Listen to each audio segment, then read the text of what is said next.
médecins. Madame la Présidente, on amène... En question principale, je reconnais maintenant la chef du deuxième groupe d'opposition. Merci, Madame la Présidente. Après la courte fin de semaine qu'on a passée à cause du bâillon qui nous a été imposé par la CAQ, le ministre de la Santé a fait une tournée médiatique. Puis en gros, ce qu'il a dit à tout le monde, puis c'est ce qu'il continue à dire, vous n'avez rien compris, laissez-moi vous expliquer. Madame la Présidente, on a tout le monde très bien compris ce que le gouvernement est en train de faire. Il continue dans sa dérive autoritaire, puis ça donne aucun soin supplémentaire à la population. J'écoute le premier ministre nous parler, puis j'ai vraiment l'impression qu'il parle de l'époque quand j'étais en usine, comme si on était dans une chaîne de montage. C'est pas ça le ministère de la Santé. Le système de santé, c'est pas une chaîne de montage. Il y a des gens, des êtres humains qui y vont, qui y travaillent. Les patients et les médecins, c'est des humains. Peut-être que dans la tour d'ivoire du ministre de la Santé et du premier ministre, dans son bureau, ses tableaux Excel, puis tous ses indicateurs, puis ses calculs, ça fait du sens. Mais dans la vraie vie, là, dans la réalité sur le terrain, c'est catastrophique, particulièrement pour les femmes. Le ministre de la Santé, il dit qu'il a écouté les femmes. Je veux savoir si le premier ministre, lui, les a écoutés, parce que clairement, le ministre de la Santé ne les a pas écoutés. J'ai reçu plein de témoignages de médecins femmes, dont une qui me disait en pleurs qu'elle va retarder son projet d'avoir un premier enfant parce qu'elle ne va pas pénaliser, c'est un vrai témoignage, parce qu'elle ne va pas pénaliser ses collègues. Est-ce que le premier ministre, je ne veux pas que le ministre de la Santé me réponde, le premier ministre, est-ce qu'il est conscient que sa loi désavantage indûment les femmes? La réponse du premier ministre.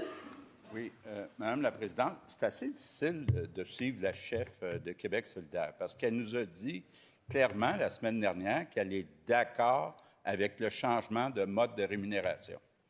Elle est d'accord avec ça, ce qu'on est en train de faire, mais elle nous dit « je suis d'accord seulement si les syndicats de médecins sont d'accord ». Ça fait 2 ans et demi qu'on discute avec les syndicats de médecins, ils ne sont pas d'accord.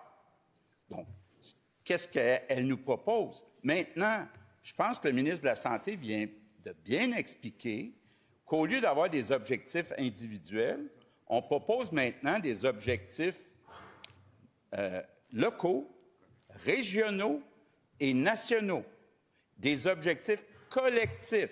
Ça veut dire qu'on demande aux médecins d'avoir une solidarité. Ça dit-tu quelque chose, le mot solidarité entre les médecins? Première complémentaire. Madame la Présidente, qu'est-ce qu'on fait si, par exemple, dans un GMF, la majorité, c'est des femmes, des jeunes femmes qui sont en âge d'avoir un enfant ou qui sont en congé de maternité? Je suis terrorisée. Le droit des femmes, particulièrement le droit à une grossesse sans risque, en est fondamentalement atteint. Ça, c'est un des exemples de témoignages de femmes médecins. C'est ce qu'elles m'ont envoyé. Clairement, elles n'ont pas écrit au ministre de la Santé. Qu'est-ce que le premier ministre répond à ces femmes? La réponse du premier ministre. Madame la Présidente, actuellement, les médecins de famille, incluant les femmes médecins de famille, sont payés à l'acte. Donc, plus ils travaillent d'heures, plus ils font d'actes.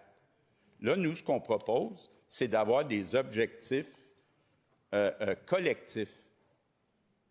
Donc, je voudrais qu'elle essaye de m'expliquer en quoi c'est meilleur d'être payé à l'acte comme actuellement, plutôt que d'être payé à la capitation, c'est-à-dire par patient pris en charge en groupe dans des GMF.